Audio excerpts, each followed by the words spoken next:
Ọlọ́run á jẹ́ ká bá Muhammad wọlé ọlá àmì ẹ̀ pọ̀ ṣùgbọ́n àmì nìkan ò rán o. Ànábì ti sọ pé ẹni tó bá nífẹ̀ẹ́ ṣe sí òun yóò fẹ́ràn òun, ẹni tó bá sì ti fẹ́ràn òun náà ni yóò bọ́ òun wọnú ọgbà àlùjánnà onídẹ̀ra. Kí wá làwọn ìṣesí Ànábì gan-an lè tó wọlé ọlá dálé lórí. Wọlé ọlá ẹ pàdé Imam Kamaldeen Àjàlá àti àwọn gbajúgbajà dáńtó onímọ̀ ìjìnlẹ̀ àfáà tá a máa gbà lálejò ní gbogbo ọjọ́ ọ̀sẹ̀ Sunday aago 10 sí 10 àbọ̀ àárọ̀ làǹfààní ètò wọlé ọlá yóò máa gorí afẹ́fẹ́ ní MITV Muri International Television. Wọlé ọlá 10 to 10:30 a.m. every Sunday. Wọlé ọlá àwòkọ́ṣe tó dára jùlọ fún gbogbo ẹ̀dá lára Ànábì ló wà.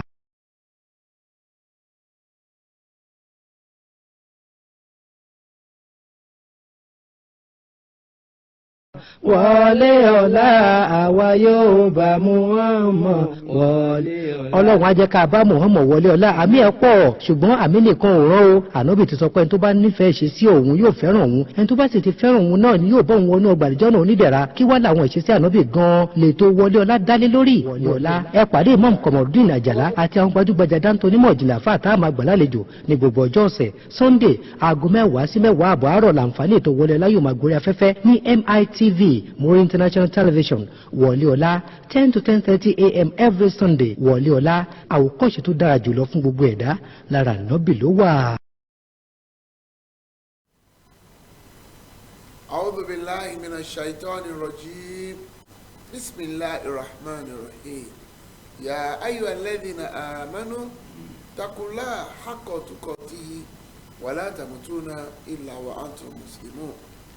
Ya ayyuhan nas اتقوا ربكم الذي خلقكم من نفس واحدة وخلق منها زوجها وبث منهما رجالا كثيرا ونساء واتقوا الله الذي تساءلون به والأرحام إن الله كان عليكم رقيبا يا أيها الذين آمنوا اتقوا الله وقولوا قولا سديدا يصلح لكم أعمالكم ويغفر لكم ذنوبكم ومن يطع الله ورسوله فقد فاز فوزا عظيما فخير الكلام كلام الله وخير هدي نبينا محمد صلى الله عليه وسلم وشر الأمور محدثاتها وكل محدثة بدعة وكل بدعة ضلال فكل ضلالة في النار فليعوذ بالله من ذلك.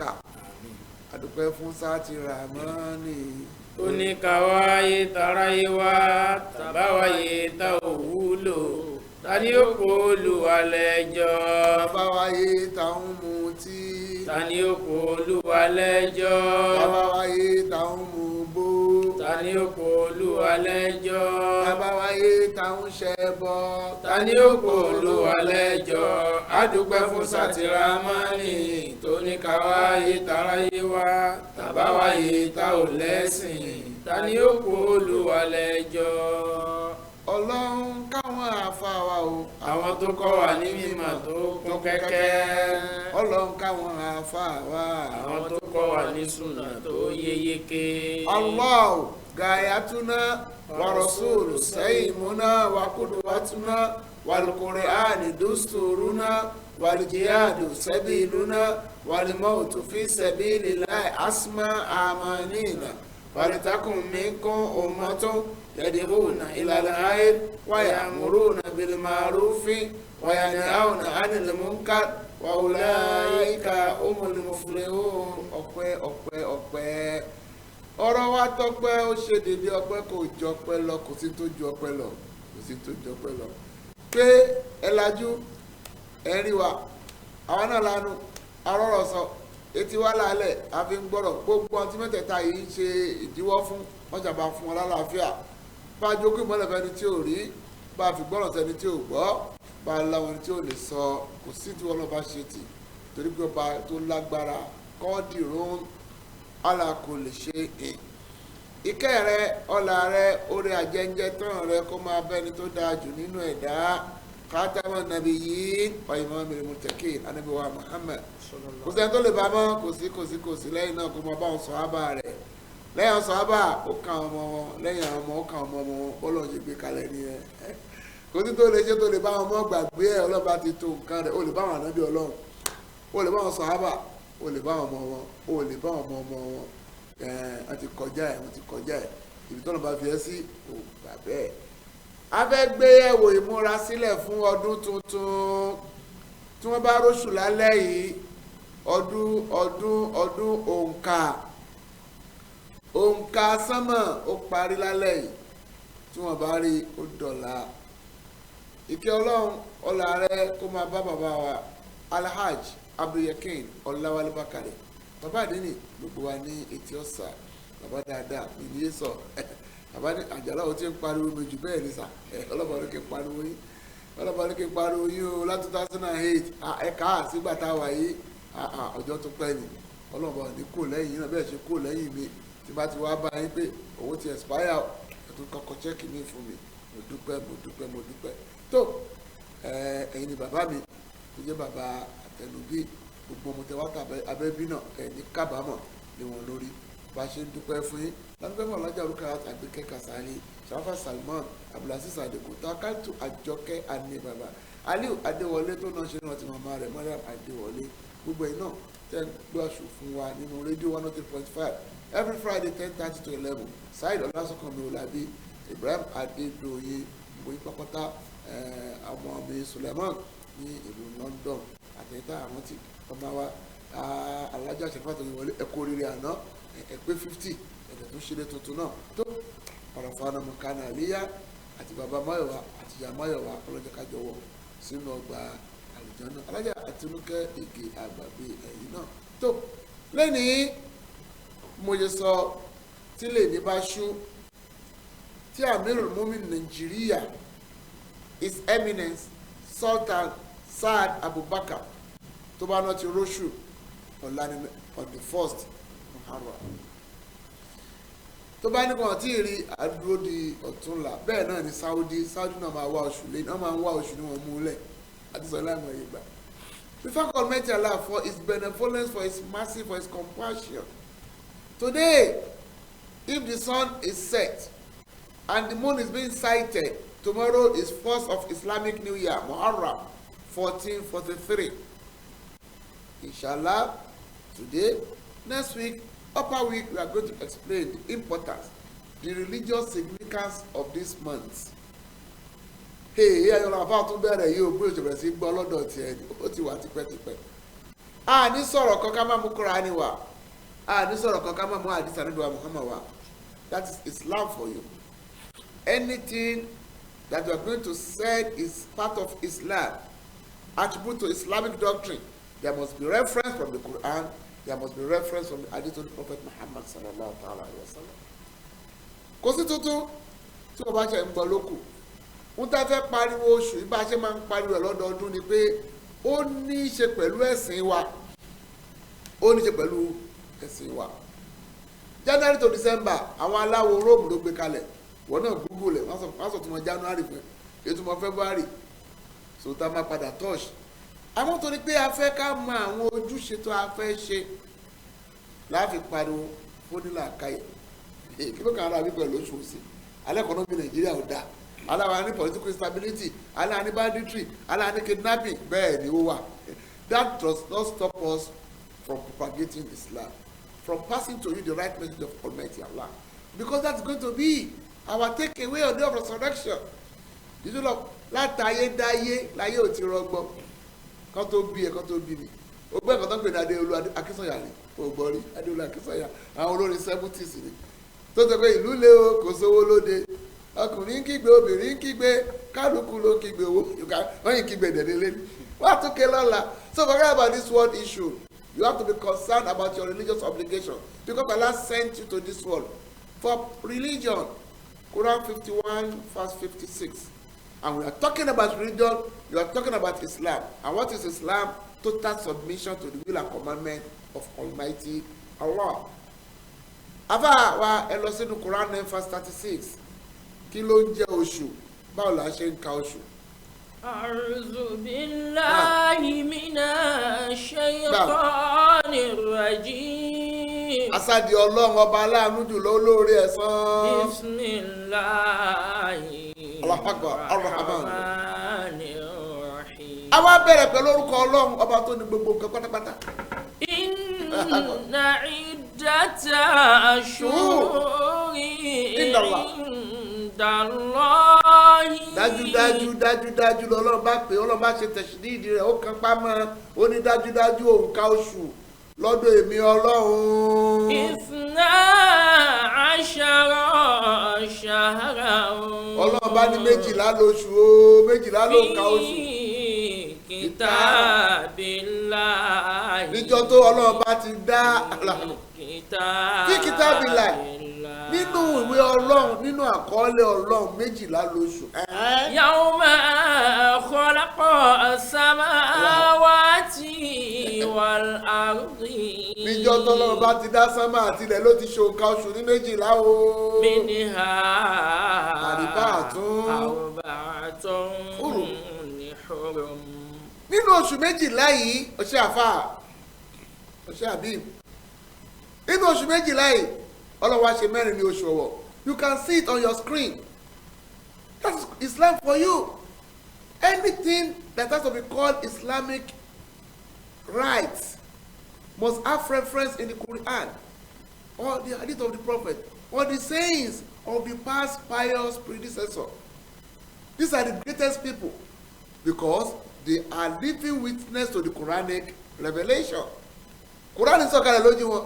Wọ́n ju gbogbo àfáà yìí lọ, gbogbo àwọn sábẹ́ ànábì, wọ́n jẹ́ gbogbo mùdírù, wọ́n ju gbogbo àmírù lọ, wọ́n ju gbogbo ṣéwù lọ. Ànámọ́ bí Quran ṣe ń sọ̀kalẹ̀, àwọn òsín náà ń gbàgbọ́ ẹ bá wa gbàgbọ́ ni.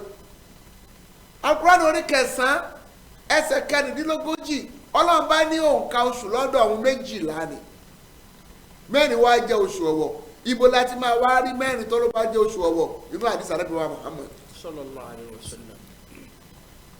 Islam is incomplete without the statement of Holy Prophet Mustafa Muhammad. That is why, for you to condemn, to antagonize, to criticize any hadith, you must be a scholar of hadith.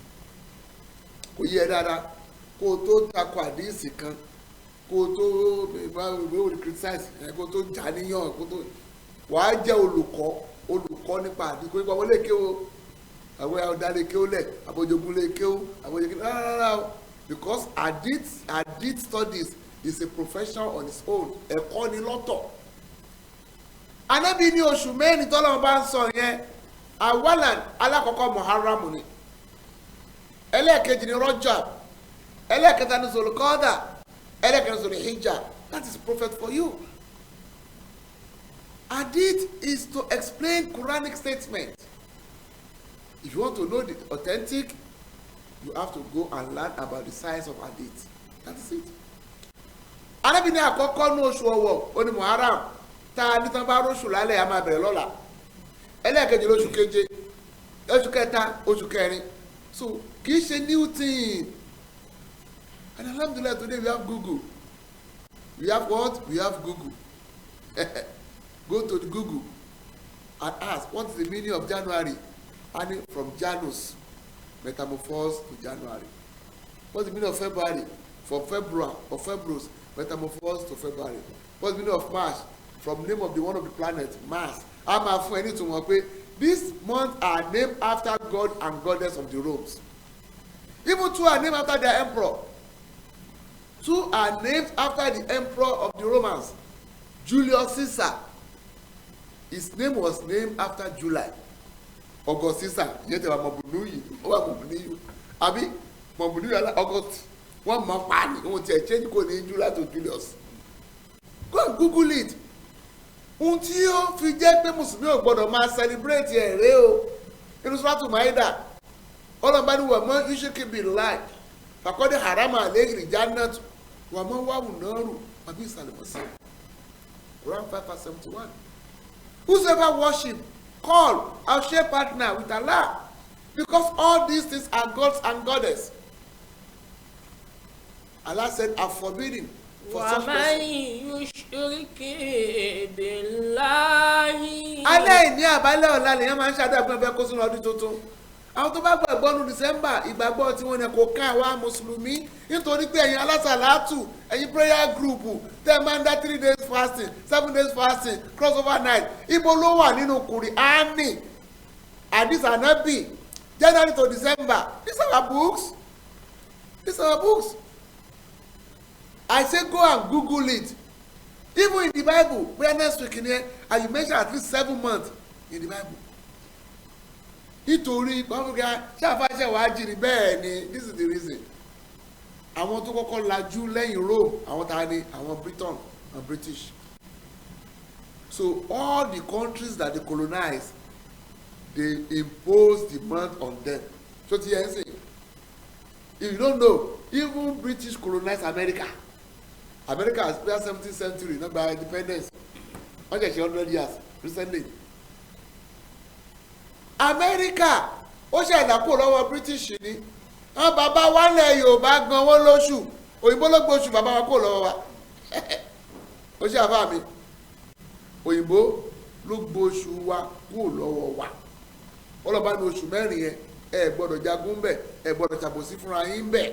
Fàlà tazlimu fihi. Nígbà tá a bá mọ nǹka ṣé àní jagun ní ẹ̀gbà tó yẹ ká jagun ṣé àní ṣàbòsí nígbà tá a bá mọ oṣù wa. If you don't know our calendar, our month, are we not going to wrong ourselves? Are we not going to fight war in the forbidden months? Ìdí agbọ́dọ̀ mọ́ nìyẹn. Agbọ́dọ̀ mọ oṣù wa nítorí pé tá a bá fẹ́ gbàwẹ̀ kí náà ká gbàwẹ̀ Ramadan. Quran 3 187 ní ṣáàrù Ramadan alazim sí ìfìlì Quran alazim sí ra fìlì Quran. Ọlọ́mọ dárúkọ Ramadan inú Quran. So we have our month. Tó bá sọ̀rọ̀ nípa hajj inú sùnìjà la máa lọ sí hajj tó bá dijọ́ kẹsàn-án la máa gàràfà àtọ́dúnjọ́ kẹwàá. So that's why we must know about our month. Ẹtù lọ sọ̀rọ̀ Ànábì wa Muhammad a máa sọ ìdí tó fi ń jẹ́ jíra lọ́sẹ̀ tó ń bọ̀. Minha arba'atun hurum. Oṣù mẹ́rin tó jẹ́ oṣù ọ̀wọ̀ yìí nígbà tá a bá mọ oṣù wa báwo la ṣe ní rọ́ọ̀lù tó ti gbé tiwọn lé wa lórí. Dhalika ad-dinul qayyim. Eléyìí lẹ́sìn tó dúró dáadáa eléyìí lẹ́sìn gidi. Dhalika Dinul qayyim. dinul qayyim. Allah said this is right religion. This is pure religion. This is my way. Allah does not leave us unattended to in all matters. In all matters. The Arabs have their days. They have their month. But when Islam came to Arab land, they follow Almighty Allah's injunction and the Prophet's statement. Bẹ́ẹ̀ náà nílẹ̀ Yorùbá, kán tó gbé òfin wọn dé, Yorùbá ti ń ṣọlá tí Ọ̀yọ́ ti ń ṣọlá Ọ̀yọ́ ń lo agbára àwọn tó kọ́ ta Ọ̀yọ́ láyà àwọn Òwu ni lẹ́yìn náà làwọn Èkìtì wọ́n gbọ́n pé ogun Èkìtì parapọ̀ pé àwọn Èkìtì wọ́n sowọ́pọ̀ wọ́n fèsì Aláàfin àwọn ọlọ́pàá nìkan ló máa ń lo agbátọ́ kì í fèsì ẹ̀ náà wọ́n bá tó ń kakú tí ń ṣèjọ ẹ̀ àwọn Haúsá dúró Ìgbò náà dúró àwọn yòókù náà dúró àti wá rí kà àtúndì máa tẹ̀lé yín mọ́. Àwọn bàbá wa lẹ Yorùbá wọn ní tiwọn Ṣẹ̀rẹ̀ Èrèlé Erénà Igbe Èbìbí Òkúdù Agẹmọ Ògún Ọ̀wẹ̀rẹ̀ Ọ̀wàwà Bélú Ọ̀pẹ Ọ̀wàrà Bélú Ọ̀pẹ. Yorùbá ní oṣù tí wọ́n ń kà wọ́n ti máa ń ka ọdún wọ́n nígbà yẹ ọdún ọba Aládìgbòlù nígbà yẹ ọdún ọba Awólẹ̀ nígbà yẹ ọdún ọba Àfọ̀njá wọ́n máa ń ka ọdún. They used to count their days as Arabs used to do. Hamul fil ọdún eléyìí. So wọ́n tó bá nílà ká ètò ń gbọ́ mi tó òyìnbó ò tí ì ra gbogbo ọkàn rẹ lọ. A ní kó má ka January to December for transaction and correspondence. But for spiritual and religious obligation, try to know your calendar. Tá à ń sọ nìyẹn. Ẹ má dábàá yẹn lóhùn o, kí ni date of birth ẹ, kí ló fi gba salary, kí ló fi sanwó lé. That is immaterials. You are talking about religious obligation, you are talking about mundane life. Àwọn ẹbí ẹ̀kọ́ máa ń da gbogbo ẹ̀rú kí ló kọ́ máa bàgbà ẹnìkan ń lo fẹ́ǹsà ẹnìkan ń lo ọ̀tímà ẹnìkan no ilé ayé nìyẹn we are talking about religious issue. Kò tí wọ́n sọ nípa dọ́là tó ṣe kíní kan ṣé báyìí fi ń transact business we are talking about rewarding things. Ohun tí ó san wá lẹ́sàn-án là ń sọ. Àníbi ká máa gbààwẹ̀ níjọ́ mẹ́ta mẹ́ta inú oṣù ojú ọ̀run ṣé ń gbà tá a bá mọ oṣù abamọjọ yẹn wọ́n pè ní àyàmù ké àyàmù bid 13, 14 and 15 13, 14 and 15 sódà àbámọjọ́ tó bẹ̀rẹ̀ a máa mọ̀ oníkágbàwẹ̀ ní táṣúrà àti aṣúrà kí náà pè ní táṣúrà ọjọ́ kẹsàn-án kí náà pè ní aṣúrà ọjọ́ kẹwàá he said we should fast on the 9th and 10th of Muharram the month we are starting either today or tomorrow. Kí ló dà lè mọ́jọ́lẹ̀ àmọ́jọ́lẹ̀ wọn mọ́jọ́lẹ̀ nínú Islam wọn mọ́jọ́lẹ̀ gbogbo ẹ̀ ló ti lákọọ́lẹ̀ Suratul Kahf wala taquluna li shay'in inni fa'ilu zalika gadan illa an yasha Allah. Allah said never say I'm going to do such and such. ولا تقولن لشيء إني فاعل ذلك غدا. Àwa ti ní òfin tó dè wá إلا an yasha Allah ó ṣe. أن يشاء. Ọlọ́run ni ẹ bá sọ pé máa ṣe báyìí lọ́la ẹ fi tọrọ bàbá fẹ́ sí àwọn òkè fi ìsọjọ́ wálẹ̀ a máa determine wa náà ní appearance of the moon and the sun. Ọlọ́run lè rẹ̀ kó nínú ẹ̀sìn Islam àtẹ̀mí náà. ذلك الدين القيم. Wàá gbé mò ń tẹnu mọ́ pé tán bá rí lálẹ́ bẹ́ẹ̀ ni alẹ́ la máa bẹ̀rẹ̀ òǹkà kó tọ́gbọ́n oríṣẹ́ Quran 2:189 I'll be quoting for you from the Quran not from my Baba says Quran 2:189 ó ní yasalunaka anil ahila يسألونك عن الأهلة wọ́n wàá bèèrè lọ́wọ́ ànábì pé n tó yọ lálẹ́ kí láǹfààní rẹ̀ o. مواقيت للناس ọlọ́ba sọ fún ọ pé òǹkà ní àtàsìkò tá a máa gàràfà Quran 2:189 so when you listen to this program listen with your attentiveness have your Bible and your paper so that you can jot down all the quotations after the program go and verify it. o ṣe àfa mi Habib wọ́n béèrè lọ́wọ́ rẹ nípa oṣù tó máa ń yọ lálẹ́ Islam started counting the day after the sun set pé bó dago 12 pé bó ló fi tẹ̀sán dago 12 àti Ọlọ́run ti kọ́ wa lẹ́kọ̀ọ́ gan wọ́n mọ̀ọ́mọ̀ jàbára wa ni they impose many things on us their thinking their clothing their feeding their marriage everything they want us to be as Europeans. àbọ̀ Ọ̀ṣun Òṣogbo mọ́ àbọ̀ Ọ̀ṣun Ògún àbọ̀ Bàtálá àbọ̀ Ṣàngó àmà wa bọ̀ òòṣà Rome àlóṣà Rome ni Maya goddess of war òòṣà lọ google ẹ̀ go and google it what is the name of Janus wọ́n sọ pé god of doorway that have two heads orí méjì ni wọ́n ló ní wọ́n ní Janus ní orí méjì èṣù láàlú nìyẹn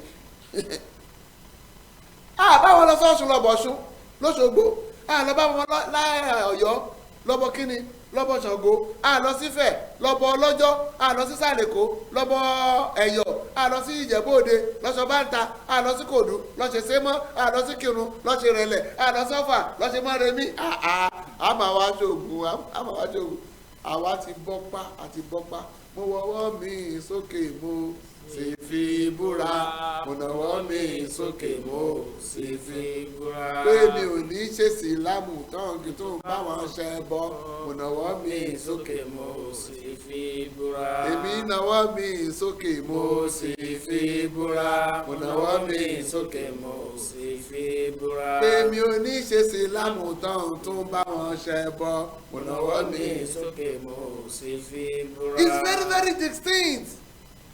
Ṣé mo máa ń wo òye sí àwọn nǹkan tó ṣẹlẹ̀ ẹ̀yin oníbọ̀ọ̀lù ẹkùn lédè Messi ó tún yẹ ẹ̀rẹ́kùn tó yà síbò mi wàhálà ìbẹ́sẹ̀ fẹ́ kó baka financial regulation ti La Liga ló gbé kó bẹ̀ òǹkan ó tún dín wéjì síkù kẹ́lẹ́bà mo that's for you rules and regulations you cannot exist you cannot operate fluently without rules and regulations Ọlọ́run bá gbé ètò kalẹ̀ fún wa we are Muslims.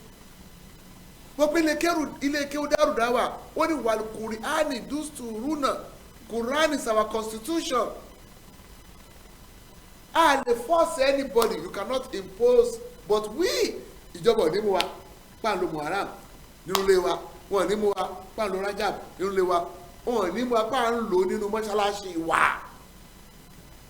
why ẹ̀kọ́ ni lọ béèrè ó ní spiritual benefit ó ní religious obligation àmọ́ January to December kò ní ẹ má dáwọn lójàre oṣù ànábì wa Ìsá ni irọ́ ló ń pa Jésù là ń pè lánàbì Ìsá bó ló ṣe ní oṣù ànábì Ìsá ṣé Jésù mọ January ni ẹ ṣe láàkì scamming báyìí scammer kò sí kan tó yẹ fàdí pé fẹ́ gbowó náà ẹ̀rí a ní system wa fine Nigeria is a multi-religious society. It allows everybody to practice his religion in as much it does not hamper or tamper or transgress other people's rights. A tẹ̀síwájú lọ́sẹ̀ tó ń bọ̀ lágbára Ọlọ́run. Ìdí tó ń pè ní ìjọra a tẹ̀síwájú. Mo tà sọ ni pé ẹ̀ka tẹ́tí lẹ́kọ̀ọ́ tọ́ba náà róṣù abẹ̀rẹ̀ ọdún tuntun lọ́la tán bá rí odi Monday.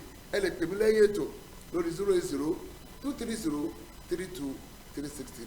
À ń kí pé ìpalẹ̀mọ́ ọdún ìjìra tuntun ẹni pé wọ́n ti gbé wá fún yín ẹ bá a dá sétò yìí àwọn bàbá wa abdulyakin ọlábàkàrẹ alájà lókè àdàgbé kẹkà sálẹ sàràfà salman aisha adegun adéwọlé àwọn yẹn permanent sponsor ni tí wọ́n jáde láti 2008 àmọ́ àwọn expenses mi wà tá a tún máa ná láti bákọ̀ wọ́n sọ pé bàbá wa gbádùn yẹn kátó nílé iṣẹ́ ìgan 50% náà ní kí n máa sọ tí bá máa sọ ní èmi náà ti fizzle out so that is account number ẹ bá gbé account number yẹn wálé kan sí contribute your little quota no amount is too big no small for continuity of this program the Keystone is there for you the First Bank is there for you and Allah is going to reward you abundantly for your generous contribution lọ́sẹ̀ tó ń bọ̀ à á sọ ìdí tó fi ń pè ní ìjìra àwa mùsùlùmí alọ́dún wa o aníkíni alóǹkà wa o ọdún tá a fẹ́ bọ́ sí